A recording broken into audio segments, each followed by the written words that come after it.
कंधमाल जिला दारिंगबाड़ी ब्लॉक जागृति अनुष्ठान परिसर मध्य गुरुवार पारंपरिक चाषरे महिला एक समावेश अनुष्ठित हो जाइछि।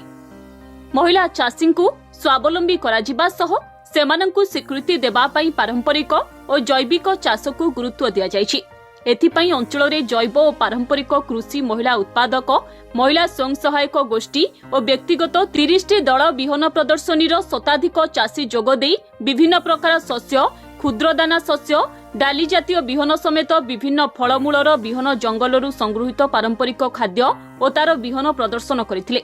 एथिरे 130 विभिन्न प्रकार बिहन प्रदर्शन करा जायतिला। एटा चाष करके आम बंचुच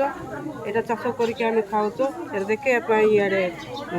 जागृति ऑफिस को आनी कोई पारे ना गे सेटा आम कोई भाषा कहबे क्लिंगर का एतटा पाई पारुछ केतटा पाई पारुनु कौन आनिथिला जे आपण पनिपरिबा आनिथिला ज्ञा एटा कोटा कोटा चाष करछु सेटा देखैबा पाए महिला काम करूँ। तो आम क्लाइमेट रेजिलिएंस एग्रीकल्चर गोटे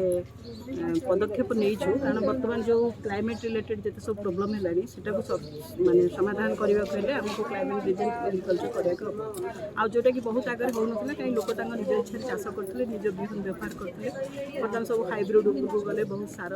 बिहन सार औषध सब व्यवहार कला देखलु से जो ट्रेनिंग सब कलु से ट्रेनिंग रे आम देखलु से बिहनटा अच्छी कि नहीं जानवा दरकार। बहुत जन भावुन जे बिहन ना से लोक मैंने बाहर किणुच्च किंतु प्रकृत पक्षर बिहन अच्छी कि नहीं आम जानवा चाहूँ एकदम कम समय भितर आम जो इनफर्मेशन देलु जे गोटे बिहन मेला करवा आज आम देखु बहुत प्रकार बिहन आसी जोटा मुझे निजे जो कहले करने इमाजिन करनी एत प्रकार बिहन लोक मैंने रखिंट। कार्यक्रम में महिला माने किभली जणे जणे पारंपरिक और जैविक चाषी भावे परिचय सृष्टि करिवे सेनी सेमानंकु परामर्श दिया जायतिला।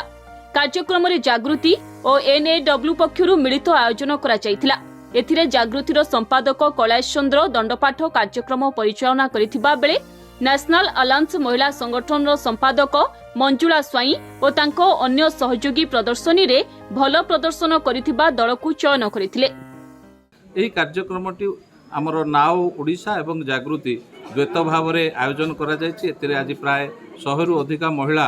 भाग लेछन्ति एवं सेमाने तांकर जो पारंपरिक बिहन रही ताकू सब प्रदर्शन करछन्ति। आउ सबुठारु बड़ कथा हला वर्तमान जंगल रे जो नॉन कल्टिवेटेड फॉरेस्ट फूड 128 प्रकार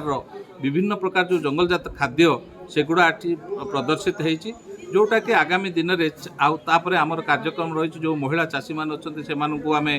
पुरस्कृत करूँ जोटा कि अन्य मानक पई चाष क्षेत्र में आगे नापी उत्साह प्रदान कर तेणु ए सब को देखिए आज कार्यक्रम आयोजन करा आम पाखे पारंपरिक केते बिहन अच्छी से सब को गोटे देखा उत्साहित करवा गोटे लक्ष्य नहीं आम आसलु ये देखु महिला मान निश्चित भाव में यहाँ सक्सेस कर सस्टेन कर कहबी कहीं आप 3-4 वर्ष तलर कोविड समय अवस्था देखिए से जो प्रकार लोक मैंने कौन विषय पाऊन आपड़ देखिए यही सब अंचल अंततः खाद्य अभाव परिवा अभाव यह सब हो नाला कारण से निजे निजे निज पाखे ही बिहन रखिले अन्य डिपेंड कर नाला तेणु मु भावे जे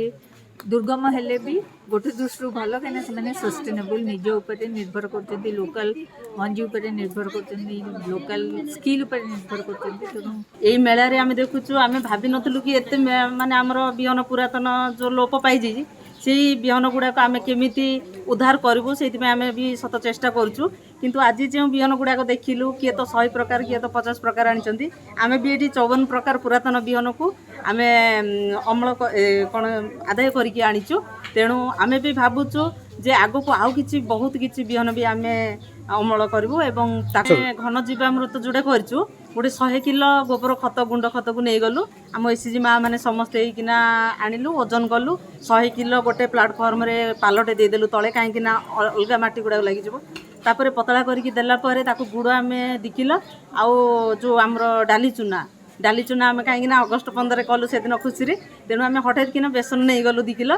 आउ एतिकी आमे मिक्स कला परे हमर जेतिकी आवश्यक अनुसार आमे गोमूत्र नै गलु नेला परे ताकू गोळा गोळा करिकि आमे गोटे चट्टाण रे रखि देलु जाकि छाई अवस्था रे ताकू रखि देलु आकू रखि के एबे कोन करछु ना एते आपन को के तालीम दउछन्ते ए सब बनेवा पे आगे आमे एति पय बोली कि जागृति भी आमे तालीम पाइछु आ मझिरे भी आमे जाइतिलु जाकि संभव हमर नयागढ़